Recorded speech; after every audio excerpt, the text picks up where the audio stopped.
தேன் தமிழ் சுவையே, இங்கு கூடியிருக்கும் அவையே, நேரிய பணி செய்ய காத்திருக்கும் நடுவர் அவர்களே, என் போன்ற மாணவ மணிகளே, உங்கள் அத்துணை பேரையும் வணங்கி முடித்து நான் பேச போகிறேன். என் தலைப்பை எடுத்து நான் இங்கு வ.உ. சிதம்பரனார் அவர்களை பற்றி ஒரு சில வார்த்தைகள் உங்கள் முன் பேசலாம் என வந்துள்ளேன். தூத்துக்குடி என்றாலே பலருக்கும் நினைவில் வருவது முத்துக்கள் தான். அந்த முத்துக்களில் ஒன்றாக பிறந்தவர் தான் வ.உ.சி. அவர்கள். தூத்துக்குடி மாவட்டம் ஒட்டப்பிடாரம் என்ற ஊரில் உலகநாதன் பிள்ளை பரமாய் அம்மையார் அவர்களுக்கு 1872ஆம் ஆண்டு செப்டம்பர் 5ஆம் தேதி மகனாக பிறந்தார் வ.உ. சிதம்பரனார் அவர்கள். இவர் திருநெல்வேலியில் வழக்கறிஞராக தமது வாழ்க்கையை தொடங்கினார்.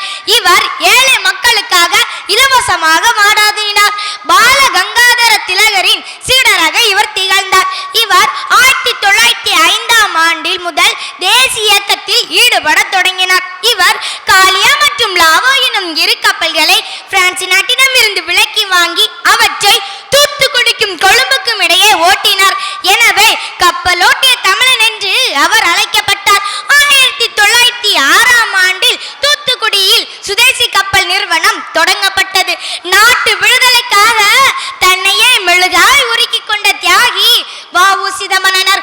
வ.உ.சி. மீது சினம் கொண்ட ஆங்கில அரசு அவருக்கு இரட்டை ஆயுள் தண்டனை விதித்து சிறையில் அடைத்தனர். சிறையிலேயே படாத பாடுபட்டார். கல்லுடைத்தார், செக்கிழுத்தார், விலங்கும் உண்ண விரும்பாத உணவும் அவருக்கு வழங்கப்பட்டது.